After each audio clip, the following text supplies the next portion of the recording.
Bonsoir à tous, c'est le Club des Sports. On va discuter de l'actualité sportive, revenir un peu sur quelques sujets importants, notamment la Coupe d'Afrique des Nations féminines qui se termine cette semaine avec la finale qui va opposer le Maroc à l'Afrique du Sud. On va revenir un peu sur la participation des Lionnes, voir un peu comment elles se sont débrouillées. Est-ce que le bilan est positif, négatif? On verra tout ça avec nos experts. C'est le premier sujet. Le deuxième sujet portera sur le mercato des Lions. Ça bouge pour certains, pour d'autres, ça ne bouge pas du tout. Et parfois, on est même inquiet par rapport à la situation de certains. Et donc, avec nous, le panel d'experts. Aaron Odem, bonsoir. Bonsoir Thierno. Dom Diouf qui revient sur la pelouse, bonsoir. Bonsoir Thierno. Le nouvel entrant, la nouvelle recrue du mercato du Club des Sports, Thierno Diallo, bonsoir. Bonsoir Thierno. Et puis Demba Baror, toujours fidèle au poste, bonsoir. Bonsoir Thierno. Alors, messieurs, dames, la CAN féminine donc, qui va se terminer ce samedi avec la finale devant opposer l'Afrique du Sud au Maroc, le pays organisateur. Le Sénégal qui a... peut-on dire, Ndaïdom, que le Sénégal a atteint ses objectifs, puisqu'au départ, on parlait de quart de finale. Finalement, il y a également peut-être la cerise sur le gâteau, les barrages pour la Coupe du Monde. Alors, est-ce une CAN réussie pour vous? Mon avis, oui, c'est une CAN réussie par rapport aux objectifs qu'on s'était fixés au départ, c'est-à-dire déjà passer au second tour, arriver jusqu'en quart de finale et se qualifier pour la Coupe du Monde. Ce n'est pas encore fait, c'est à moitié, parce qu'il y a les pré-barrages qui ont été réussis et donc on attend d'aller en Nouvelle-Zélande pour cette qualification à la Coupe du Monde. Mais moi, je me dis globalement, c'est une CAN réussie pour les Lions, parce que pour une deuxième participation et après autant d'années d'absence, venir et faire une prestation quand même qui a été saluée par tout le monde. C'est quand même quelque chose de positif. Et surtout, l'équipe a gagné en visibilité. Les Lions, aujourd'hui, les gens commencent à connaître les Lions, ce qui n'était pas le cas. On peut te parler de Nguenar, on peut te parler de Meta, on peut te parler la gardienne, donc Mbayang Sow. La gardienne, donc les deux gardiennes d'ailleurs, Ndaye Maïssa et Teningsen. Donc je veux dire déjà ça sur le plan visibilité, sur le plan connaissance du groupe, c'est quelque chose de positif, mais également par rapport à la prestation, parce qu'on a vu une équipe quand même qui aujourd'hui a produit du jeu et qui a quand même fait une prestation qui a plu à beaucoup de monde. Et on voit le système de jeu qui a été mis par Mamoussa Cissé. On a vu des filles qui ont été techniques et qui sont bien entrés dans cette Coupe d'Afrique des Nations et qui ont montré également une ambition. Et c'est ça aussi, c'est extrêmement important. On voit un groupe aujourd'hui qui va aller loin et qui a de la marge et qui montre qu'elle peut quand même avancer et continuer à évoluer pendant un certain nombre d'années. Donc, je veux dire sur le plan humain, sur le plan technique, sur le plan tactique, mais également sur le plan expérience, l'équipe du Sénégal a beaucoup gagné. Et aujourd'hui, même si il ne fait pas encore partie des grands du football africain, mais aujourd'hui, comme on dit en Wolof, nous avons par rapport à ce qu'elles ont montré, par rapport à la marge dont on voit visiblement que cette équipe dispose, mais également par rapport à l'expérience du coach qui est sur le banc, Mamoussa Cissé, qui aujourd'hui fait partie des nominés du premier groupe des nominés des meilleurs sélectionneurs africains. Et ça, je vous dis, c'est quelque chose quand même de fantastique pour le football sénégalais. Aujourd'hui, cette équipe a gagné sur beaucoup de plans et incontestablement, cela va réagir sur le développement, va agir plutôt sur le développement du football féminin au niveau national, au niveau des clubs, mais également dans l'envie qu'auront peut-être d'autres petites filles de vouloir devenir des footballeuses. Donc moi je pense que c'est une CAN positive sur beaucoup de plans pour l'équipe du Sénégal et aujourd'hui il y a encore de la marge et ça peut se développer et ça incitera les autorités à investir davantage dans ce segment du football. Très bien. Alors Aaron, le Sénégal dans le Final 8, c'est-à-dire jusqu'au quart de finale, 3 victoires quand même, si on compte la victoire sur le match de pré-barrage. Est-ce que pour vous aussi, comme le pense des hommes, c'est un bilan positif? Je dirais même assez positif, très largement positif pour être plus précis. Parce que quand même, ce n'est pas une équipe qui était attendue à ce niveau-là. Vous ne pouvez pas vous absenter pendant de si longues années en phase finale de Coupe d'Afrique. Venir bousculer la hiérarchie, surtout chez les dames, où quand même il y a certaines équipes qui ont une certaine assise. Le Maroc a énormément travaillé ces dernières années et s'était retrouvé dans une position assez importante dans le football africain. L'Algérie qu'on a rencontré plusieurs fois par le passé. Je pense les deux dernières éditions. Il y a une où l'Algérie a éliminé le Sénégal, d'ailleurs, lors des qualifications. Donc, pour dire qu'il y a eu énormément de progression. Quelque part aussi parce que les techniciens qui étaient les Mamoussa et son équipe, et la fédération, parce qu'il y a quand même une commission féminine de la fédération qui a essayé de changer les choses avec Séni, qui a fait bouger des choses. On a pu récupérer des joueuses qui jouaient en Europe, et ça a été peut-être le bonus qui a un peu permis à cette équipe-là de gagner en qualité. Et forcément, quand vous avez des joueuses qui vous manquaient, parce qu'il fut une époque où on avait une seule joueuse qui était quand même à un certain niveau, au niveau international, qui évoluait à l'extérieur. Et aujourd'hui, on se retrouve avec plusieurs joueuses qui sont à ce niveau-là, et qui jouent dans des clubs quand même assez réputés. Et au niveau local, il y a une compétition régulière qui est organisée depuis des années. Il y a des clubs qui s'affirment et la moitié des joueuses qu'on retrouve dans cette Coupe d'Afrique viennent de ces clubs-là, qui font de bonnes performances. L'US Parcénassy, Dakar Sacré-Cœur qui a joué la phase finale de la Ligue des Champions, les préliminaires au Cap-Vert. Donc ça veut dire qu'il y a une certaine expérience que ces joueuses-là ont pu acquérir en jouant toutes ces compétitions-là. Et le résultat final, c'est d'arriver à atteindre les quarts de finale pour une équipe qui n'avait pas marqué un but en phase finale de CAN, parce qu'on y était rare, on n'y allait pas souvent. Le bilan globalement est très positif. On aura juste un petit pincement cœur, un regret. Moi, le regret, c'est d'avoir vu cette équipe du Sénégal se faire reprendre lors du match de quart de finale où on avait mené 1-0 contre la Zambie. Je pense qu'on a manqué un peu d'expérience sur cette confrontation-là. Et la gardienne a commis cette grosse bourde. Elle a été excellente durant tout le tournoi. Mais sur ce match, elle s'est vue trop beau, trop tôt. Parce qu'on a vu qu'elle a fait quelque chose qu'on ne fait jamais en football, c'est de manquer de respect à l'adversaire. On mène 1-0 à la 61e ou 62e minute de jeu. Elle se permet de prendre le ballon, de jongler face à l'adversaire. Ça motive l'adversaire. Au bout du compte, on perd ce match-là bêtement au tir au but. Bon, c'est la loterie. Hein. Le Sénégal, ces dernières années, quand même, avait vaincu le Sirindien. Sinon, on a gagné la CAN en 2022 chez les hommes au Cameroun. C'est parce qu'on a gagné au tir au but. Donc, on s'était remis de ce traumatisme-là où les Sénégalais et les Sénégalaises nous avaient habitués à tout le temps perdre au tir au but. Mais malheureusement, là, le coup n'est pas passé. Maintenant, elles ont pu quand même se rattraper. Même si derrière, contre la Tunisie aussi. Oui, il y a une sorte de rattrapage de se qualifier pour ces barrages-là. Je sais que ça va être très difficile parce que le niveau est un peu plus élevé par rapport au reste. Je pense qu'en Afrique, c'est peut-être le Nigeria qui a le niveau mondial. On y reviendra. Les autres équipes, ça va être difficile lors de ce barrage-là. Mais on a nos chances. L'essentiel, c'est d'avoir eu le mérite d'être là, d'être présente pour ces joueuses, d'avoir permis au Sénégal de figurer sur la carte du football féminin africain, parce qu'aujourd'hui, il y a du respect. Tout le monde respecte le Sénégal par rapport à son parcours, au jeu qui a été produit et à la qualité de l'équipe que ce pays-là a présenté. Je pense que maintenant, ce qui reste à faire, c'est de persévérer, de maintenir cette dynamique-là et de ne pas casser cette équipe en quelque sorte.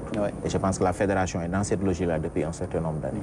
Et que l'avenir quand même peut s'avérer assez... pour nous, on peut être optimiste pour la suite. Alors, Thierno, c'est vrai qu'on peut être satisfait, mais peut-être un autre motif de satisfaction, c'est le fait que dans cette équipe-là, quand même, il n'y avait que 6 expatriés. Ce qui veut dire qu'à la base, ici au Sénégal, il y a le travail qui est en train d'être fait pour leur donner peut-être plus d'expérience et ça crédibilise aussi le championnat féminin. Oui, on l'a vu quasiment dans le 11 de départ de Mamoussa Cissé. On retrouve souvent des filles qui ont fait le championnat, qui ont été sacrées championnes du Sénégal avec US Parcénassy. Donc ça démontre un peu la dynamique dans laquelle se trouve la Fédération sénégalaise de football, de développer le foot féminin. J'ai véritablement apprécié la déclaration de Mamoussa Cissé qui demande aux parents de pouvoir laisser les filles pour qu'elles puissent jouer au football. C'est vrai, vous savez, on est en Afrique, on est au Sénégal. Le football, ça a toujours été une affaire d'hommes, mais là, quand même... Il n'y a pas qu'au Sénégal. De façon générale, sur le continent. Donc aujourd'hui, ce que les filles ont démontré, ce que l'équipe du Sénégal a produit comme jeu, quand même, Moi, ça m'encourage et je pense que ça va pouvoir donner encore de l'énergie à d'autres filles qui sont au Sénégal, hein, qui ont envie de jouer, mais qui avaient peur de s'affirmer. Tout compte fait, le football africain est souvent dominé par les pays de l'Afrique centrale, mais on sait quand même le Sénégal, cette année, a fait de son mieux, a fait mieux qu'en 2012, je pense, la première participation de l'équipe sénégalaise. Oui, elle a évolué, cette équipe sénégalaise, elle a grandi, hein, elle a appris en expérience. Maintenant, à côté de ce qui est positif, tout ce qu'on a vu, il y a des choses à parfaire. Ouais. Ronan l'a dit, ce que moi j'ai vu, hein, au-delà de l'équipe quand même du Nigeria, honnêtement, le reste des équipes africaines, elles sont à la traîne. On y reviendra. Voilà, elles ont beaucoup à faire. Mais en tout cas, tout compte fait quand même, on retient quand même une participation assez correcte, assez respectable du Sénégal. Et je pense que maintenant, le combat, c'est de pouvoir continuer à se battre, de pouvoir revenir être là à toutes les compétitions quand même. Ça va permettre à ces filles-là, à ces jeunes joueuses de pouvoir quand même s'améliorer et d'aller de l'avant. Oui. Demba Baro, c'est vrai que on peut considérer aussi que c'est une sorte d'aboutissement pour Mamoussa Cissé et ses filles, en sachant qu'il y a 2 ans, cette équipe du Sénégal elle a remporté le tournoi de l'UFOA. Peut-être à la surprise générale pour ceux qui ne connaissent pas réellement le football, mais il y avait quand même un travail, un passif qui a permis aujourd'hui à cette équipe d'arriver à ce niveau. Oui, ça fait 3 ans qu'on le dit, que le Sénégal progresse dans le foot féminin. Parce que ceux qui ont regardé la première participation du Sénégal, moi j'en fais partie, et je pense qu'on pouvait rester 2-3 matchs à l'époque sans marquer de but. Et même sans se procurer une très grande occasion. Mais là, on joue, on a des occasions, on a des séquences qui sont très intéressantes et c'est un travail qui se fait ici à la base parce que le championnat commence à être régulier. On joue sur toutes les saisons, on joue 2 compétitions régulièrement et on a fini il n'y a pas très longtemps, je pense au mois de mai ou au mois de juin qu'on a fini le championnat, puis la Coupe du Sénégal.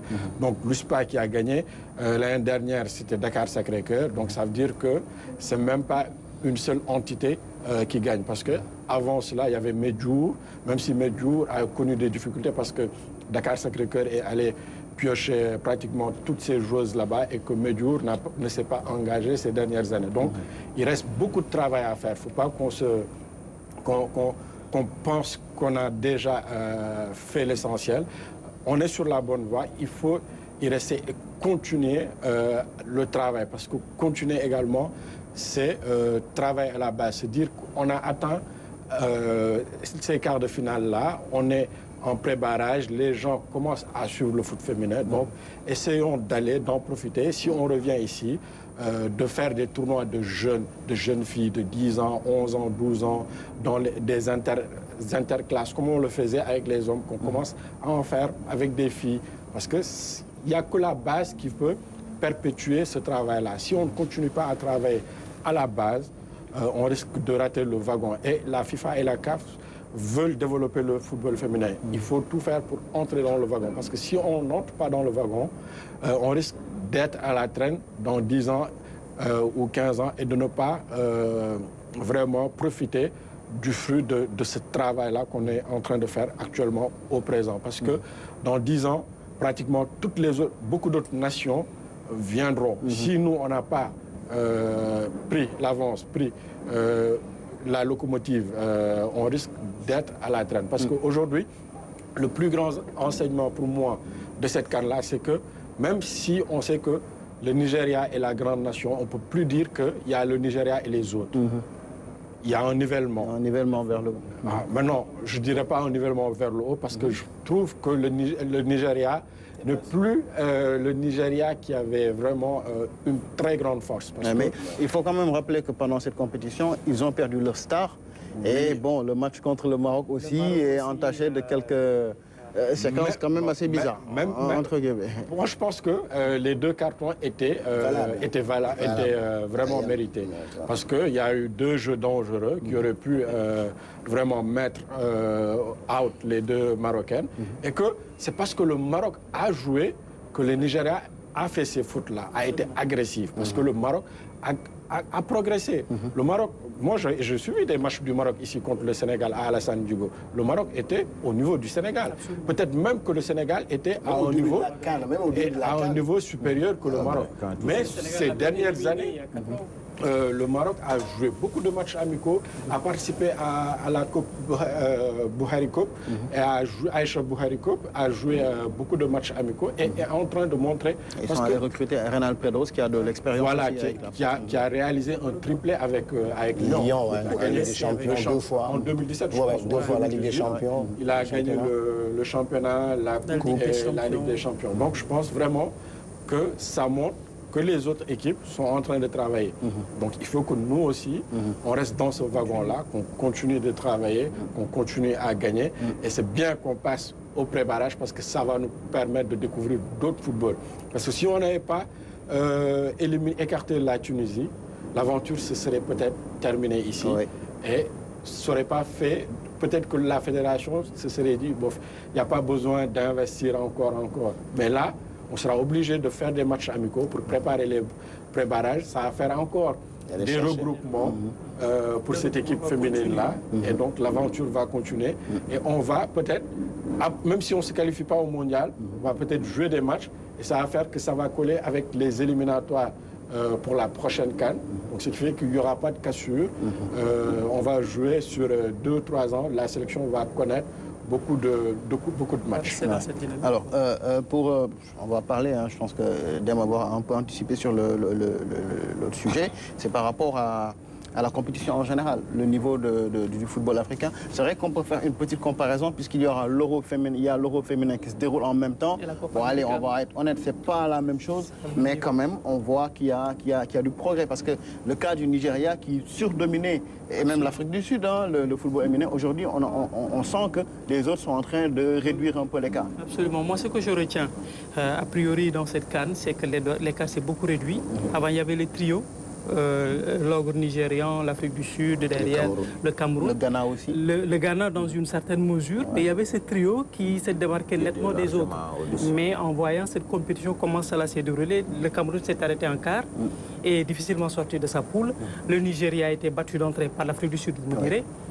Mais quand même, on a vu une équipe du Nigeria face à une équipe marocaine qui a peiné et qui s'est fait battre logiquement. Même si c'est vrai qu'ils ont perdu Adjibade qui était un élément clé, qui est sorti donc le deuxième rouge. Mais je veux dire, l'un dans l'autre, ça montre que les autres pays ont beaucoup travaillé. Et c'est cet investissement qui est en train de porter ses fruits. Depuis 2 ans, le Maroc est resté constant et le Maroc a affiché ses ambitions en disant que cette CAN reste à la maison. Et ils ont travaillé pour cela. Ils sont en train d'atteindre leur objectif. Le Sénégal également a travaillé. Les objectifs qu'on s'était fixés au départ, on les a atteints peut-être plus de 8%, 8 sur 10 je veux dire. 80%. Voilà, 80%, 8 sur 10, donc si on calcule le pré-barrage, le Sénégal a beaucoup progressé. Aujourd'hui, on voit une équipe comme la Zambie également, qui est en train de contester l'hégémonie, la suprématie de l'Afrique du Sud en Afrique australe. Donc tout cela fait qu'aujourd'hui, vraiment, l'écart est en train de se réduire et c'est tant mieux pour le football africain, c'est tant mieux pour les sélections, mais c'est également tant mieux pour les clubs. Parce qu'aujourd'hui, il n'y a que la CAN qui est la compétition majeure chez les féminines. La Ligue des Champions a commencé l'année dernière. Maintenant, la CAF va certainement investir davantage pour qu'on ait une compétition régulière en Ligue des Champions et peut-être qu'il y ait une Coupe CAF également à côté, comme chez les garçons. Et donc, ça permettra aux filles, aux sélections d'avoir plus de compétition, mais également de rendre l'équipe nationale plus attrayante, comme cela l'est chez les garçons. Et ça ne fera que élargir davantage la palette pour les joueuses qui pourront disputer des compétitions et en club et en sélection. Donc moi je me dis, l'un dans l'autre, c'est tout à l'avantage du football africain. Et aujourd'hui, ces pré-barrages également vont permettre au Sénégal de gagner. Moi je me dis, l'équipe ne va pas perdre, quel que soit Alpha. Parce que même si on ne passe pas, on ne va pas à la Coupe du Monde, on gagnera en expérience. On gagnera en compétition. Parce que j'ai entendu les filles, je crois c'est Aoudiakhati qui le disait, ou bien Guénard, que c'est la première fois qu'ils disputent une compétition de cette envergure. Et que donc, si elles vont jusqu'à la Coupe du Monde, c'est encore d'autres équipes une autre mentalité, une autre façon de jouer dans laquelle elles vont baigner. Et donc, ça leur permettra d'engranger davantage de l'expérience. Et tout cela va être versé dans la tanière et ça permettra à l'équipe de grandir et aujourd'hui de rester dans cette dynamique et d'ambitionner d'être parmi les grands de l'Afrique. Oui. Aaron, peut-être un des faits aussi marquants dans cette compétition, lorsqu'on parle d'écart qui s'est réduit, c'est qu'il n'y a quasiment pas eu de match avec un gros carton, comme ça a été le cas souvent, où on voyait des 8-0. D'ailleurs, même à l'Euro, on l'a vu, des 8-0, 6-0, 8-1, parfois 5-0 en fin de première période.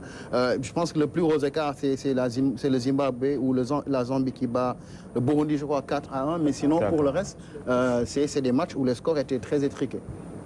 Parce que le niveau est quasiment très proche. Vous voyez l'équipe du Sénégal qui joue contre la Zambie, c'est limite. Parce que or, la Zambie quand même a discuté les derniers Jeux Olympiques.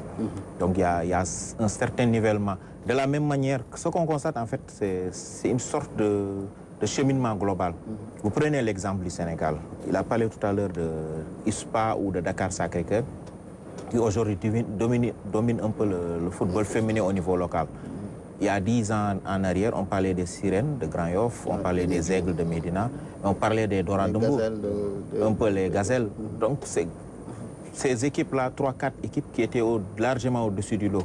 Et les autres ont travaillé pour revenir à un certain niveau qui permet carrément à ces équipes qui viennent d'arriver de s'incruster et de pouvoir gagner le championnat et d'être présentes en sélection avec un certain nombre de joueuses dans l'effectif. De la même manière, sur l'est du continent, c'est la même chose qui se passe. On a vu la Tunisie qui revient. Le Maroc et la Tunisie, c'est des équipes très récentes dans le football féminin. Ils n'ont pas encore 20 ans de football féminin. L'Algérie est là. Donc, le reste du continent a aussi travaillé de la même manière. Parce que vous avez la CAN où le Sénégal avait participé, c'était en Guinée équatoriale. On ne les retrouve pas. Il y a eu beaucoup de débats à l'époque sur leurs joueuses. On a même vu lors de cette CAN-là. C'est la Tunisie qui a éliminé la Guinée équatoriale. Ouais, on a vu sur cette CAN-là une joueuse être disqualifiée qui a joué les Jeux Olympiques. Et disqualifiée. La Zambienne disqualifiée parce qu'on considère qu'elle a trop d'hormones. Voilà. Donc c'est des choses qui se passent et qui montrent quelque part que le football féminin africain est en train de se développer parce que les gens se donnent les moyens. On a donné l'exemple du Maroc, qui est capable d'aller chercher un entraîneur de la qualité de Reynald Pedros pour payer énormément d'argent parce qu'ils veulent gagner la Coupe d'Afrique des Nations et ils veulent se qualifier à la Coupe du Monde. Ils se donnent les moyens d'y aller. Si le Sénégal réussit dans le football masculin avec la sélection A ou les petites catégories, c'est parce qu'on y met énormément de moyens. Si aujourd'hui l'équipe nationale féminine se qualifie, c'est parce que la fédération s'est donné les moyens de permettre à cette équipe de se qualifier. Cette équipe a discuté combien de matchs amicaux, elle a fait combien de stages de préparation. Même avant cette CAN, elles sont parties au Cameroun jouer 2 matchs amicaux. Ce qui était impensable 10 ans ou 15 ans en arrière, parce qu'on se souvient que le Sénégal qui jouait ces matchs éliminatoires ici à Thiès, jouait à Iba Mar Diop pendant que Léopold Senghor était là disponible, sur un très mauvais terrain. Et on se donnait des chances. Moi, je me rappelle d'un match où on avait été battre la Côte d'Ivoire chez elle, là-bas 3-1, pour revenir ici à la Iba Mar Diop, se faire taper, parce que la qualité du terrain posait problème. Pourtant, on avait une équipe qui était capable de se qualifier à l'époque en Coupe d'Afrique des Nations. Donc, quelque part, il y a un nivellement.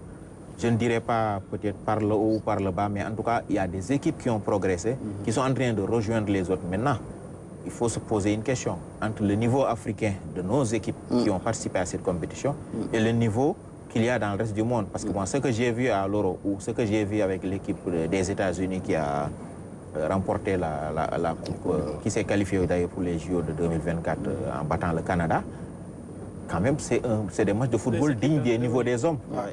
Canada et États-Unis que j'ai vu la dernière fois, c'est un match qui est meilleur que certains matchs de Ligue des Champions. Par exemple, le football féminin est plus développé que le football masculin. Par exemple, donc, c'est la même chose qu'on voit à l'Euro. Quand vous voyez la Hollande jouer, quand vous voyez peut-être même la Suède, l'équipe de France, vous voyez de ces joueurs qui... La première mi-temps de la France contre l'Italie. Même l'Angleterre, la dernière fois, quand elle écrase le Danemark, est une des nations fortes du football féminin mondial. Ils ont de très grandes joueurs.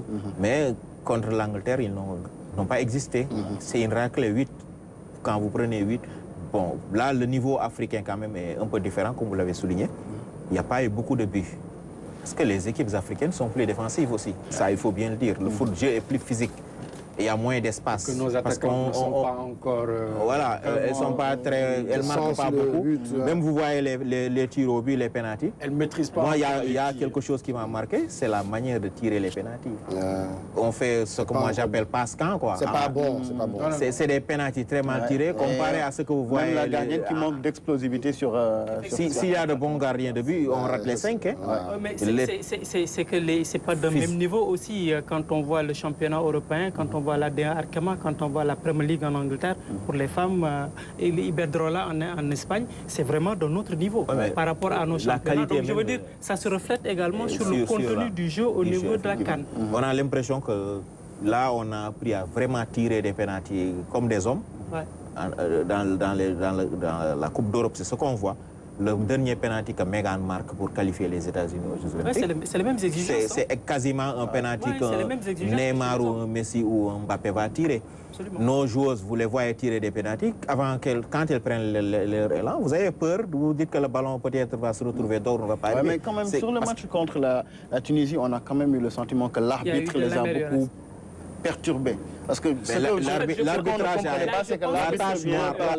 Sur ce championnat d'Afrique, moi je pense que la tâche noire a été l'arbitrage. Ce sont les Sénégalaises elles-mêmes qui par rapport à l'enjeu, qui ont été peut-être crispées par l'enjeu. Mais après, ça a commencé elles ont commencé à se libérer. Mais pour terminer sur ça, je pense quand même, vous l'avez évoqué, l'arbitrage n'a pas été au niveau du jeu produit par les équipes. On voit comment ça s'appelle? L'Afrique du Sud. L'Afrique du Sud faire un recours pour demander qu'on rouge son demi-finale. La Zambie sur le penalty imaginaire. C'est vrai que c'est catastrophique qu'un arbitre qui est assisté par la VAR siffle ce penalty parce qu'au départ de l'action, hors-jeu. La VAR devait revenir d'abord sur la position de hors-jeu avant de juger l'arbitre à la VAR. C'est ça, mais justement, c'est la question que j'allais vous poser, Thierno. Mais il y a un problème. Par rapport à l'arbitre, au niveau de l'arbitrage en général dans cette compétition, c'est ce fait-là qui peut-être, disons, est le seul moment, ce penalty tiré, alors même que l'arbitre, dans un premier temps, n'avait pas sifflé penalty. C'est la VAR qui lui demande de venir. Mais Thierno, le match du Sénégal, le penalty il y a un match où le Sénégal est un penalty. Le match qu'on gagne 1-0. Ça a été mal arbitré. Mais là, contre le Burkina Faso. Le troisième match contre le Maroc. Contre le Burkina. Le Sénégal, il y a eu un penalty. L'arbitre siffle un penalty. La VAR l'appelle pour lui dire qu'il n'y a pas penalty. Elle maintient sa décision. À un moment donné, c'est aux arbitres de prendre leurs responsabilités parce que c'est eux qui décident. Quand la VAR appelait cet arbitre éthiopienne pour lui dire qu'il y a faute, qu'elle va regarder, elle sait en âme et conscience qu'il n'y a pas faute parce qu'on ne peut pas siffler un penalty sur ça. Le ballon est perdu, il n'y a même pas faute. Et il y a hors-jeu au départ. Elle ne peut pas juger le hors-jeu, la VAR aurait dû y revenir. Mais si la VAR n'y revient pas, elle n'avait qu'à maintenir sa décision et dire qu'il n'y a pas faute. Parce que c'est elle qui assume derrière, ce n'est pas la VAR qui arbitre les matchs. Sinon, on n'aurait pas besoin d'un arbitre avec un sifflet sur le terrain. On se contente de regarder la vidéo et puis que les caméras décident de quand on arrête le jeu. Oui, absolument. C'est donc, c'est dire, hein, peut-être le maillon faible de cette CAN, ça a été l'arbitrage. Bah oui, là c'est sans faute. Parce que déjà, moi je reviens sur le match du Sénégal contre le Burkina Faso, où il y avait déjà une faute, un penalty pour le Sénégal. Alors, à la grande surprise, quand l'arbitre de la VAR a rappelé, dans l'utilisation même des images, ça a posé problème. Elle n'est pas revenue au début de l'action sur la faute, même quand les Sénégalaises ont levé les mains pour réclamer qu'il y avait faute. L'arbitre est reparti là où la Sénégalaise a commis la faute, dans la zone burkinabé, pour dire que oui, donc c'est cette faute-là contre le Sénégal qu'elle a sifflé. Oui. Et au lieu de revenir, de rebobiner au départ, elle ne l'a pas fait. Et pour ce qui est de ce penalty-là, fameux, ce camp de l'Afrique du Sud, déjà, moi, c'est le choix même. Comment on peut prendre un quatrième arbitre à la VAR, donc, bon, pas un quatrième, un arbitre à la VAR qui est sud-africain, qui va arbitrer ce match de comme s'il n'y avait pas assez d'arbitres sur le continent pour pouvoir le faire. Donc déjà là, ça pose problème. La première action, dans le fait de jeu, dans l'action de jeu, l'arbitre avait jugé qu'il n'y avait pas penalty. Ils ont continué le jeu. Et revient encore, après quelques minutes, pour dire qu'il y a penalty. Elle part et revoit, et elle se rend compte qu'il n'y a pas penalty. Bon, elle siffle penalty quand même. Là, c'est un problème. Je pense que la CAF doit, je pense que... Elle a voulu trop féminiser la chose. Exactement. Elle a voulu trop féminiser la chose. Je pense qu'aujourd'hui, on aurait pu le faire de façon progressive. C'est des hommes, hein. Oui, non, d'abord, c'est d'abord dans le jeu. Moi, je parle dans le jeu. Sur le terrain d'abord, Arona. Je pense que la CAF s'est précipitée à vouloir féminiser tout, je sais pas... Avoir à tous les postes des femmes. Déjà au niveau des commentaires... Parce qu'il n'y a pas suffisamment de compétences. Au niveau des compétences. Au niveau d'abord des compétences déjà, des commentaires, il y a problème. Au niveau des arbitres, même s'il y a une... Tierno s'était ennuyé à mort d'écouter ceux qui commentaient les matchs à la télévision. Franchement, il faut les amener, les former d'abord avant de les amener. Il fallait, je pense... En Afrique, il y a quand même des journalistes femmes qui sont d'excellente qualité, qui sont capables de tenir des matchs. On nous a amené des consultantes qui n'avaient même pas besoin de formation de 2 semaines ou de 3 semaines. On nous amène des gens au Sénégal qui pouvaient bel et bien pouvoir... Dans tous les pays africains, vous trouvez des femmes journalistes qui sont excellentes. Pour ce qui est des arbitres, on aurait pu laisser les hommes accompagner, de temps en temps changer. On a vu par exemple... Mixer on peut le faire. On a vu, c'est vrai qu'il y a 1 ou 2 arbitres qui ont le niveau, qui ont bien dirigé leur match. Maintenant, pour le reste, c'est pas ça, quoi. Donc je pense qu'il va falloir faire des efforts. Maintenant, pour ce qui est du niveau du jeu quand même, de cette compétition, comparé à ce que moi je vois à l'Euro quand même, c'est comme, je vais faire, peut-être vous allez me traiter d'avoir exagéré, mais c'est la nuit comme le jour. Il y a une grande différence, parce que, vous l'avez dit, le Nigeria, que j'avais considéré être la meilleure équipe africaine, mais sur ce compte-là, par exemple, face au Maroc, ce n'est pas une équipe qui a le niveau de la Coupe du Monde. Comparé à ce que moi j'ai vu pour ce qui est de l'Irlande du Nord, ou bien de l'Islande, du Danemark, des pays quand même... ce sont des pays qui sont assez moyens comparés à l'Angleterre. L'Angleterre, quand ça commence à marquer, ça ne s'arrête pas, je vous dis. L'Angleterre, l'Allemagne, la France... Ça ne s'arrête pas. Alors, je ne vais pas vouloir jouer aux féministes, mais le problème des arbitres, je veux dire, c'est les gens sont... C'est global en Afrique. Les gens sont... Même les bons se plaignent c'est les hommes. Au niveau de la Ligue des Champions, au niveau de la CAF, on voit toujours des contestations par rapport à l'arbitrage. Mais ça, c'est l'arbitrage africain dans sa globalité. Sauf que là, à la 94e minute, vous allez voir la VAR ou siffler un penalty sur une action. Au départ, il y a hors-jeu. L'arbitre de la VAR doit dire ne pas signer n'aurait pas eu cet homme-là aurait dû dire à la dame qu'il y a une hors-jeu au départ. Mais c'est un Sud-Africain, comme il a dit, il y a un problème d'éthique même qui se pose. De cette CAN, c'est pas parce que c'est le problème de l'arbitrage africain de manière globale qui doit être mis à niveau. Il y a de bons arbitres, aussi bien chez les hommes que chez les femmes. C'est pas pour rien aujourd'hui qu'on a la Rwandaise, la Burundaise plutôt, qui arbitre chez les hommes. Donc, je veux dire, c'est global. C'est une mise à niveau qu'il faut faire de manière globale, que ce soit pour les hommes, que ce soit pour les femmes. Parce qu'aujourd'hui, je me dis, c'est pas une question de genre, mais c'est une question de compétence.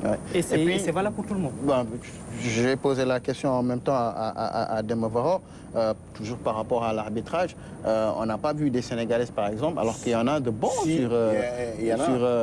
Certainement. Qui a arbitré un seul match. Après, je l'ai plus revu. Après, voilà, elle a disparu. Mais ici, il y a des arbitres femmes qui sont dans le championnat. Aïda Cissé, on peut en citer d'autres, qui auraient pu peut-être... Peut-être que dans les autres pays aussi, ces arbitres-là sont considérés comme de très bons arbitres. Après, c'est comme ça. Ils se sont trompés dans la compétition. Il n'y a peut-être pas encore de niveau. Parce que je me dis tout simplement parce qu'on n'a pas encore commencé. Regardez cette séquence-là, par exemple, où l'arbitre, les joueuses qui doivent frapper le penalty, elle vient le rappeler. Il peut parler au gardien en le demandant avant le début de la séance. Il dit au gardien de but, tu n'as pas le droit. Peut-être que c'est pour rappeler. Oui, mais ça ne se fait pas au moment où la joueuse au début de la séance, elle rappelle aux joueurs comment se comporter. Et à chaque tireuse, elle a fait la même chose. Ne pas sortir la ligne. C'est elle qui est inexpérimentée là, c'est pas les joueurs. Mais à la CAN aussi, j'ai vu un arbitre sud-africain faire la même chose dans une séance de tir au but. Venir à chaque fois parler aux hommes, rappeler, faire les mais ça revient à ce que disait... Non, c'est parce que aussi, il ne faut pas qu'on se trompe, c'est qu'en Afrique, on n'a pas beaucoup de compétitions, surtout les compétitions féminines, qui leur permettent d'avoir beaucoup plus d'expérience. Parce qu'il y a des inspecteurs d'arbitres qui vont peut-être les noter, leur dire ce qu'elles ont fait d'anormal ou elles se sont trompées pour améliorer. Mais on ne peut pas ne pas les amener dans ces compétitions-là, parce que ça sert à apprendre, ça sert à... moi, c'est peut-être la première Coupe d'Afrique féminine où je vois qu'il y a un peu d'intérêt. Parce qu'avant, les gens ne regardaient pas. Donc, ça veut dire qu'on est, on commence à balbutier un peu, on va continuer à apprendre. Parce que même si on compare avec l'euro, si on prend la France qui n'a pas encore, je pense, même atteint une demi-finale d'euro, une demi-finale de Coupe du Monde. Lyon est professionnel depuis 2007. Ici, a remporté plusieurs fois la Ligue des Champions. A remporté la Ligue des Champions. Donc, ça veut dire que les joueuses ont une très grande expérience. C'est des joueuses qui ont au minimum 40 ou 50 matchs par an, pendant pratiquement 10 ans. Tu n'as pas ça ici en Afrique. Quand tu prends l'équipe nationale du Sénégal, les filles qui ont 50 matchs officiels dans les jambes, ça se compte. Est-ce que ça existe? Ça se compte. Au niveau local, on ne joue pas 30 matchs. C'est ce qui explique également ce retard-là qu'on a. C'est que on vient de commencer à jouer le haut niveau. On balbutie actuellement, on commence. Est-ce que vous pensez que, par exemple, pour la Coupe du Monde, on risque d'avoir le même scénario que chez les garçons, où les hommes vont dominer l'Europe, l'Amérique du Sud, pendant X années avant que, finalement, l'Afrique arrive? Oui, parce qu'on n'a pas encore... On a une équipe nationale, mais on n'a encore rien de structuré ici. Derrière. On parle de USPA, et de Dakar Sacré-Cœur. Si on analyse très bien, ce sont les mêmes qui se déplacent. J'ai parlé de Medjour. Il y a 3 ans, c'est Medjour qui dominait. Medjour ne s'est pas engagé. Imagine, Medjour fait un doublé et l'année suivante ne s'engage pas. Ça, c'est un gros problème. Et donc, Dakar Sacré-Cœur, qui gagne cette année-là, est parti prendre pratiquement 8 joueuses de Medjour pour gagner. Et Soukaï, qui gagne à USPA, était à Dakar Sacré-Cœur, a fait monter Dakar Sacré-Cœur. Donc, ce sont pratiquement les mêmes. On n'a pas encore de structure ici au Sénégal. Et pourtant, on dit qu'on a progressé. Donc, on progresse, c'est vrai, mais il ne faut pas qu'on se leurre. On progresse en se faisant plomber par le défaut de moyens. Peut-être aussi qu'on mettra moins de temps que, comme avec les hommes, parce que il y a des raccourcis. Voilà, il y a des raccourcis. Aujourd'hui, il y a Dakar Sacré-Cœur qui a une académie des filles, d'autres vont en faire, et donc ça permettra de massifier davantage et de mieux organiser également. Parce qu'aujourd'hui, on a aussi le sentiment que nos équipes nationales vont plus vite que nos clubs. Absolument. Mais chez les femmes en Europe, elles ont carrément dépassé cette structuration-là. Quand on part à Lyon, quand on part en Angleterre, en Première Ligue, les équipes ont des U13, U15, U14, U17. Tout à fait. Mais au Sénégal aussi, on vient de démarrer un championnat de petite catégorie. C'est ça que je dis, on vient de démarrer, mais le problème qui se pose... Mais on va structurer, mais je vous dis, ça ne va pas prendre autant de temps qu'avec les hommes. Aujourd'hui, peut-être qu'on peut... Il faut prendre des raccourcis pour y arriver. Mais au-delà de ça... D'ici 4 ans, d'ici 5 ans... Effectivement, mais il y a un aspect qu'il faut prendre en compte aussi.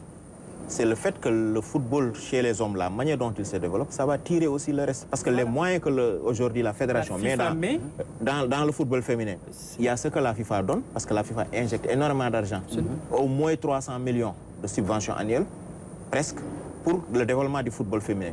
Mais il y a les moyens que la fédération gagne avec les hommes, qu'elle réinjecte aussi dans le football. Là, dans les petites catégories, aujourd'hui la fédération finance un championnat. Les sélections féminines, cette sélection qui se qualifie et le championnat qui est organisé est entièrement pris en charge. Le problème, c'est que les clubs ont besoin aussi d'être accompagnés, sponsorisés, parce qu'aujourd'hui, les clubs fonctionnent comment? Vous parlez du USPA. C'est un club où il y a un président qui met son argent de la même manière que Cheikh Seck met son argent au Jaraaf. Vous parlez de Dakar Sacré-Cœur. C'est de la même manière qu'il y a Génération Foot qui est organisé, ou Djambar, Dakar Sacré-Cœur qui est organisé, qui a un partenaire extérieur, Lyon, qui développe le football féminin, parce que Lyon est une institution dans le football. Les autres clubs européens se sont inspirés du modèle lyonnais. Donc, quelque part, c'est ça qui permet au Sénégal d'arriver à faire des résultats. C'est là où je parle moi de raccourci. Ça peut aider. Maintenant, il faut qu'il y ait une vraie politique de développement. Ce qui nous fait souvent défaut. On doit pouvoir avoir un programme de développement de ce football féminin-là et c'est donner les moyens. Parce que si vous n'avez pas l'argent, vous avez beau essayer, vous n'y parviendrez pas. Aujourd'hui, on fait des résultats parce que tout simplement la fédération met des moyens. Espérons que cela continue. Mais tiens, moi, ce que je voulais évoquer, c'est par rapport à ce raccourci-là. Je pense qu'aujourd'hui, pour ce qui est de la Coupe du Monde, le Sénégal aurait besoin de ça. C'est-à-dire d'aller chercher des joueurs déjà professionnels en Europe, pour se renforcer. Maintenant, pour c'est mieux. Je pense que c'est la solution parce qu'on n'a pas encore ce niveau-là. Parce qu'aujourd'hui, ce que l'on voit au niveau de la... Il y a Mbengue qui va quand même signer à Marseille. Ça veut dire qu'au plan local aussi, il y a des travail. Donc, ce que fait par exemple aujourd'hui la sélection de l'Irlande du Nord, le pays s'est doté d'infrastructures, ou un centre spécialisé où ils ont demandé à toutes les filles du pays qui jouent au football de venir s'installer, de venir jouer ou bien s'entraîner là-bas avec des installations de dernière génération. C'est de là qu'ils ont fait la sélection. Et maintenant, c'est des équipes qui n'ont pas 100% de joueurs professionnels. Il y a des pros, mais aussi il y a des semi-professionnels. Maintenant, nous, pour qu'on puisse arriver à ce niveau, il faudrait qu'on aille vers le professionnalisme. On n'a pas encore atteint ce niveau-là. Déjà, c'est les hommes pas professionnels. Ne cherchons pas à brûler les gens. C'est les raccourcis parce qu'aujourd'hui, l'équipe nationale du Sénégal de football, le football féminin doit chez rester les hommes, amateur. Si on doit se référer du football local, on n'en a rien gagné. Absolument. Et je pense qu'il y a des raccourcis que la CAF a déjà mis en place, c'est-à-dire imposer à tous les clubs qualifiés pour la Ligue des Champions. D'avoir des équipes féminines. Et donc ça permettra un peu de prendre ces raccourcis et de mieux organiser. Mais si la CAF l'exige, mais la CAF ne donne pas les moyens aux fédérations. La CAF, elle ne fait que créer des problèmes. C'est un sujet, comme dirait Ibrahim, très passionnant, mais il va falloir qu'on avance. On va prendre le deuxième thème de ce club des sports. Il s'agit du mercato. Vous le savez, le mercato qui bat son plein. Les Lions aussi sont sur le marché, entre guillemets. Certains ont déjà signé. C'est le cas, par exemple, de Sadio Mané et Kalidou Koulibaly qui ont changé de club. Arona, pour Sadio Mané, par exemple, et Kalidou, peut-on parler de progression lorsqu'on quitte Liverpool pour aller signer au Bayern? Je sais que vous êtes fan du Bayern. Et ça reste quand même un grand d'Europe. C'est 6 Ligues des Champions. Pour lui, c'est peut-être le dernier gros contrat avant la fin ou ça peut être aussi une transition pour connaissant son professionnalisme. En termes d'exposition, il est plus exposé parce que je considère que le football allemand, plutôt non, anglais, il n'y a pas meilleur. C'est le meilleur championnat du monde en termes d'exposition, en termes d'intensité, de qualité. Tout ce que vous voulez mettre sur la table pour dire que c'est le meilleur, c'est le meilleur football. Maintenant, est-ce que cette reconnaissance, Sadio, quand même à son âge, il a un bon moment besoin d'être reconnu.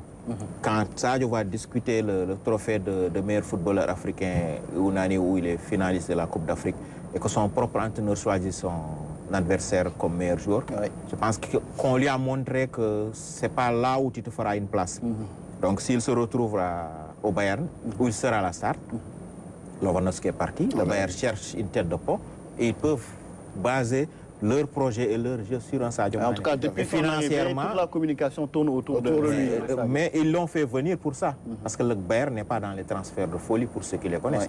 C'est des vieux anciens footballeurs qui dirigent ce club-là et qui ne sont pas dans le bling-bling quelque part. Ils cherchent des joueurs du profil de Sadio Mané parce que là-bas, c'est l'équipe qui prime. Mais il y a toujours forcément un joueur qui est au-dessus du lot qu'ils mettent en avant. Et je pense qu'ils ont choisi Sadio Mané pour être justement cet ambassadeur-là, ce symbole-là. Et puis financièrement, Sadio Mané, il était positionné à quel niveau en termes de salaire à Liverpool? 8e, 7e. Le meilleur joueur. Bon, après, il semblerait que la réalité est qu'il était quand même 3e ou 4e. Même ça, il était peut-être 10 fois moins bien payé que ça là. Ouais, ça c'est clair. Ça c'est clair. Donc il s'approche de la fin de sa carrière aussi. Il prend de l'âge. À un moment donné, il faut penser aussi à préparer l'après-football. Je pense qu'une opportunité s'est présentée. L'exposition dont il a besoin. Le Bayern, quand même, ce n'est pas n'importe qui dans le football européen. C'est une équipe qui a gagné. 2 ans, il était champion d'Europe. Voilà, c'est une équipe qui, tous les 4 ou 5 ans, est capable de gagner la Ligue des Champions. Ça fait 3 ans qu'ils entrent dans la 3e saison. Ils ont gagné l'équipe qui a contre le Paris lors de la saison Covid, comme ils l'ont appelé, avec 2020. le Final 8 à Lisbonne. Le Bayern aspire à gagner dans les 2 prochaines saisons la Ligue des Champions. Koulibaly à Chelsea, moi je trouve que c'est très logique. Je pense qu'il a même tardé à partir. Koulibaly, il s'enterrait dans un club qui n'avait aucune chance de gagner la Ligue des Champions ou même de gagner le championnat d'Italie. Il n'allait pas finir sa carrière à Naples sans avoir été une seule fois champion dans sa carrière quand même. Avec ce joueur qui est considéré à un moment donné, a été considéré comme le meilleur défenseur du monde. Vous l'imaginez finir sa carrière à Naples et ne rien gagner dans sa vie? En termes de palmarès, ce serait très grave. Je pense qu'il a aussi fait un bon choix de partir parce que de rejoindre l'Angleterre et de jouer à Chelsea. Barça le voulait, Barça ne s'est pas donné les moyens de le prendre. Et pourtant, Barça a payé le montant qu'on réclamait pour Koulibaly pour d'autres joueurs qui sont, à mon avis, des défenseurs qui sont 10 fois moins bons que Koulibaly. Donc ça veut dire que ce club ne le voulait pas. Celui qui le voulait l'a pris. Voilà. On espère qu'il y aura le même niveau qu'il a été pour permettre au Sénégal d'être champion d'Afrique ou à Naples de gagner quand même des matchs importants. Et je pense que cette fois-ci, il a quand même une chance peut-être d'être au moins champion d'Angleterre et de gagner la Ligue des Champions. Justement, c'est ce que j'allais poser à Ndaydom, parce que ce qui est intéressant aussi dans ces deux clubs-là, c'est que Sadio 30 ans, Kalidou 32 ans, vont quand même dans des clubs qui sont très ambitieux, aussi bien au plan local qu'au plan international. Absolument, c'est par rapport à leur profil, parce que ce sont de grands joueurs de dimension mondiale. Donc il est logique, même s'ils sont en fin de carrière, même s'ils sont trentenaires tous les deux, qu'ils atterrissent dans des clubs d'un certain niveau. Sadio Mané, on l'a envoyé au Real ou bien au Barça ou au Bayern. Il a fait le meilleur choix, à mon avis, ça on ne va pas y revenir. Aujourd'hui, c'est un autre challenge qu'il se donne. Gagner à nouveau la Ligue des Champions, parce qu'il est dans un club qui peut le faire. Gagner le championnat d'Allemagne, je ne dirais pas que c'est devenu une formalité pour le Bayern. Donc, je veux dire, c'est vraiment le meilleur club pour lui. Et en plus, il a cette reconnaissance qu'il n'avait pas à Liverpool. Et ça, c'est important pour un joueur comme Sadio Mané qui est un leader en Afrique. Je ne dirais même pas au Sénégal, mais qui est un leader en Afrique. Donc aujourd'hui, qu'il ait cette reconnaissance au niveau du club bavarois, que toute la communication, comme tu l'as dit tout à l'heure, du club tourne autour de Sadio Mané. Maintenant, on attend de voir ce qu'il va donner effectivement sur le terrain. Est-ce qu'il va rester dans cette... Même la communication de la fédération, depuis qu'il est là, la fédération, la Bundesliga utilise l'image de Sadio Mané. Et c'est vraiment formidable parce que... Il ne l'a jamais obtenu en Angleterre. Il ne l'aurait jamais obtenu peut-être en Angleterre par rapport au traitement que Liverpool lui a toujours donné. Et aujourd'hui, il donne plus de visibilité, je dirais, entre guillemets, à la Bundesliga en Afrique. Parce qu'aujourd'hui, tous les Sénégalais sont devenus des supporters du Bayern et certainement d'autres en Afrique le seront. Mais je veux dire, il ne lui manquait que cette reconnaissance par rapport à son statut. Aujourd'hui, il est au niveau du Bayern. Maintenant, sur le terrain, s'il continue à faire ce qu'il faisait à Liverpool, parce que ce sera banco pour lui. Pour Koulibaly, moi, à un moment donné, même dans mon journal des sports, je ne parle plus du transfert de Koulibaly, parce que je me disais finalement, ça va plus faire. On ne comprenait pas pourquoi il restait à Naples. Mais heureusement, il a pu partir et dans un grand club qui aujourd'hui joue les premiers rôles en Angleterre. Donc lui aussi, je dis, c'est bien pour lui, il a 32 ans, il est dans un club qui joue les premiers rôles, que ce soit en Angleterre, que ce soit également et puis surtout l'Angleterre aussi, pour correspondre à sa façon de défendre aussi. Voilà, c'est un plus de défenseur visibilité très... également, parce que c'est également un joueur qui a besoin de ça, par rapport à sa plus qualité, de reconnaissance, plus de reconnaissance par rapport à tout ce qu'il sait faire, et le fait que Tourol lui-même s'est impliqué dans ce transfert, donc ça veut dire que c'est quelqu'un à qui il donnera peut-être le respect, qu'il avait beaucoup de respect à Naples, ça c'est certain. Il aura toujours ce respect au niveau de l'Angleterre, et il restera le Kalidou Koulibaly et capitaine du Sénégal avec un bon club et un club de très haut niveau. Maintenant, la question qu'on se pose aujourd'hui, ce sont nos Parisiens. Je vais revenir parce que, en fait, vous anticipez un peu. Mais pour revenir à Kalidou Koulibaly, on a parlé de reconnaissance. Il faut quand même signaler que les supporters de Naples sont allés se plaindre au niveau de la direction du club de l'avoir laissé partir. Ils avaient dit qu'il était intransférable. Donc, je veux dire, ça montre un peu la dimension que Koulibaly a dans ce club. Il est considéré comme un monsieur, donc au niveau de Naples et même au niveau de la ville. Donc je veux dire, Naples reste sa ville comme il l'a dit, mais par rapport à sa carrière, par rapport à sa trajectoire en tant que footballeur, il avait besoin d'aller voir ailleurs pour aller un cran au-dessus, ce qu'il ne pouvait pas avoir à Naples. Très bien. Alors justement, vous avez parlé des Parisiens, mais il n'y a pas que ceux pour qui on a des doutes. Gana Gueye, Diallo, il y a Cheikhou Kouyaté également, on ne sait pas trop sa situation. Nampalis aussi, qui avait retrouvé un statut quand même important. Saliou, c'est dans les cas inquiétants. Mais le cas des Parisiens, de Cheikhou Kouyaté et même de Keita Baldé Diao, qui sont quand même, bon, Keita peut-être un peu moins, mais ces joueurs-là, Gana, Cheikhou, sont des cadres, Cheikhou et Diallo. Et aujourd'hui, on est peut-être dans l'incertitude par rapport à la suite. Même s'il faut quand même rappeler que Gana a joué aujourd'hui tout le match du Paris contre... Thierno, moi je suis très déçu de la situation actuelle ces champions d'Afrique en titre. En principe, je pensais que avec le titre remporté par le Sénégal, ça allait permettre à beaucoup de joueurs sénégalais de partir. Maintenant, après, on a vu Sadio, c'était normal, c'était inévitable. Koulibaly aussi. Mais le cas Koulibaly, on sait les raisons qui ont fait qu'il a traîné longtemps à Naples, parce que tout simplement, entre guillemets, le président de Naples, c'est un gars du Sud. Et les gars du club disaient, bon, un gars qui vient, qui fait partir l'un des piliers peut-être de cette équipe-là.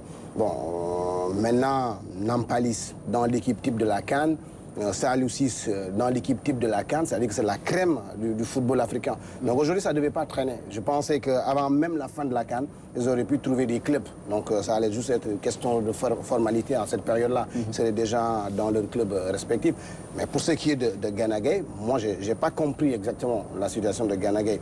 Je ne pense pas qu'il va pouvoir avoir cette considération qu'il a eue il y a 2 ans ou il y a 1 an, avec déjà son combat de la 38e journée.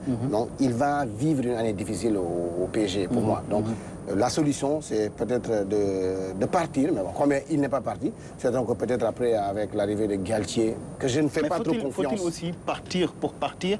Parce qu'il y a des raisons extra-sportives, mais aujourd'hui il a joué tout le match, Paris a gagné. Est-ce que c'est un signal aussi, c'est un signal qu'il donne à l'entraîneur? Parce que même Pochettino, quand il arrivait, ne l'avait pas forcément mis dans ses plans. Mais tiens, non, pour ça, on l'a vu. Mais après, il y a des réalités que nous, on ne maîtrise pas dans la gestion de ces clubs-là. Très souvent, il y a des intérêts cachés. Donc, même si après, c'est Galtier qui est le boss, qui va le mettre dans le 11, mais souvent, il y a des gens qui sont derrière qui disent, écoute, tu le mets pas, tu le mets pas, voilà, tu le mets aujourd'hui, tu le mets pas aujourd'hui. Mais on a vu quand même, il a été un peu décisif. Pas même un peu, il a été décisif dans certains matchs. Il a mis des buts qui étaient importants au PSG. Mais après, la fin de saison, avec cette campagne de dénigrement contre sa personne, pour moi, il devait partir. Vous l'avez dit maintenant, c'était pas plaisir de partir pour partir, mais le jeu aussi. Un joueur a besoin d'aller jouer, d'aller avoir de la confiance quelque part pour pouvoir continuer en équipe nationale. Parce que Gana Gueye aussi, parce qu'il y a aussi, vous l'avez vu, Gana Gueye, lors des 2 derniers matchs du Sénégal, Gana Gueye n'était plus le même Gana Gueye qu'on avait. Il était il s'est fait avaler par le travail de Nampalis Mendy. Il était là, juste comme on le dit, d'un cordon Yobale. Donc il avait besoin de se refaire une santé, une peau neuve pour pouvoir revenir garder toujours sa place. L'équipe nationale. Et bon, il n'est pas le seul. Bon, il y a également Diallo, qui est aussi devenu un des piliers de la défense sénégalaise. On avait parlé de lui à Naples pour remplacer Kalidou Koulibaly. Finalement, il semble que ça risque de ne pas se faire. Il y a Rennes également. On ne sait pas. Et c'est un joueur dont on a besoin pour la Coupe du Monde qui doit être à 100% de ses moyens. Je pense qu'il finira par partir en prêt, peut-être, ou un transfert définitif. Parce que pour le moment, on dit que Paris veut un transfert définitif, mais je pense que d'ici la fin du mercato, s'il n'a pas un transfert définitif, il finira par partir. Il reste 10 jours, hein? Non, il reste plus. Il reste encore. On est jusqu'au 31. Jusqu'au 31. Il reste un mois. Plus d'1 mois. C'est en Angleterre où, d'ailleurs, encore cette mesure a été relevée. C'est partout. Parce qu'en Angleterre, il y a eu une année, lorsque le championnat démarre, on arrête. Maintenant, mais là, je pense qu'il va partir parce que Paris est en train de jouer avec le mercato parce que peut-être qu'ils veulent vraiment le vendre définitivement, parce qu'ils veulent dégraisser, parce qu'il y a beaucoup de joueurs dans l'effectif. Il y a au moins 40, donc c'est pourquoi en ce moment, ils parlent de vente définitive et tout. Et donc, il y a certains clubs, comme il n'a pas beaucoup joué la saison dernière, certains clubs ne veulent pas prendre le risque d'acheter définitivement. Donc, ils proposent des prêts, de prendre un prêt avec option d'achat peut-être. Mais je pense qu'il va finir par partir. Pour le cas de Gana Gueye, moi, j'ai toujours dit, je ne m'en fais pas de l'histoire qui s'est passée à la 38e ou à la 37e journée, parce que c'est des trucs ponctuels et passagers.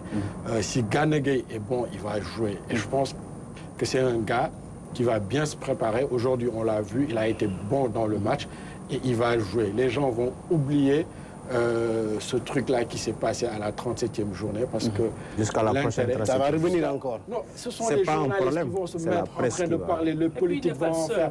Mais sur le plan du sport, sur le plan sportif, si Gana Gueye est bon, il va jouer et Paris va peut-être même le prolonger s'il est bon sur la saison.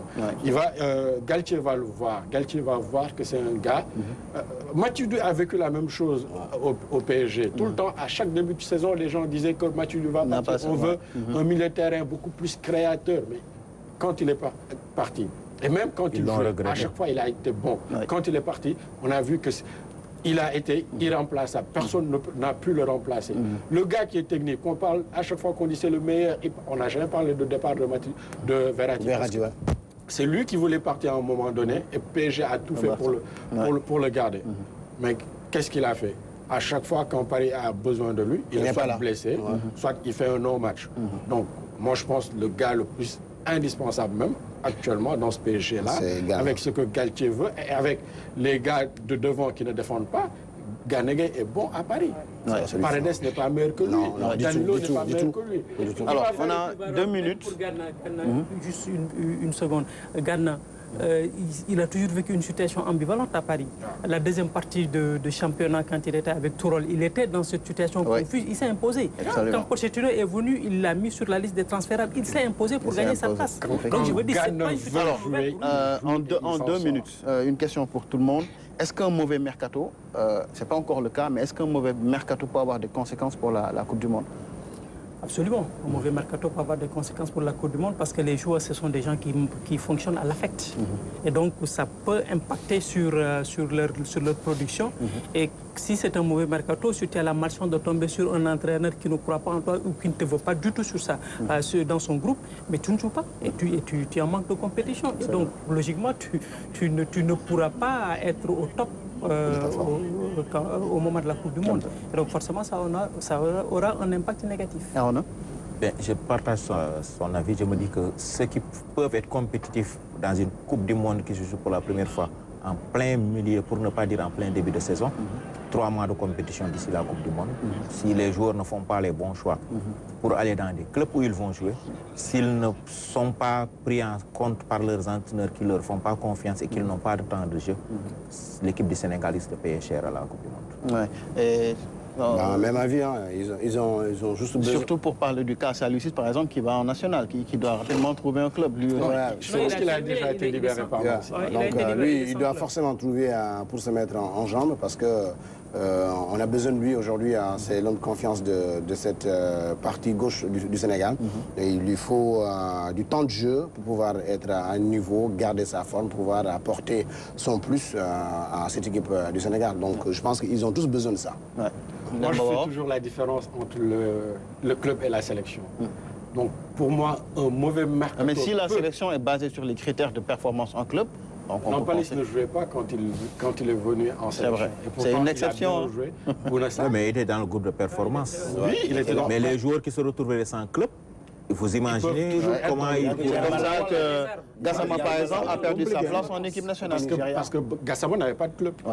C'est pas pareil. À cause d'un mauvais mercato. Non, mais il n'avait pas de club. De mauvais choix. Mais imaginez que Saliou Ciss ne retrouve pas un club. Je ne pense pas que Saliou Ciss puisse rester sans club. Pour moi, Saliou Ciss aura un club et peut avoir même un club de meilleur niveau en Turquie.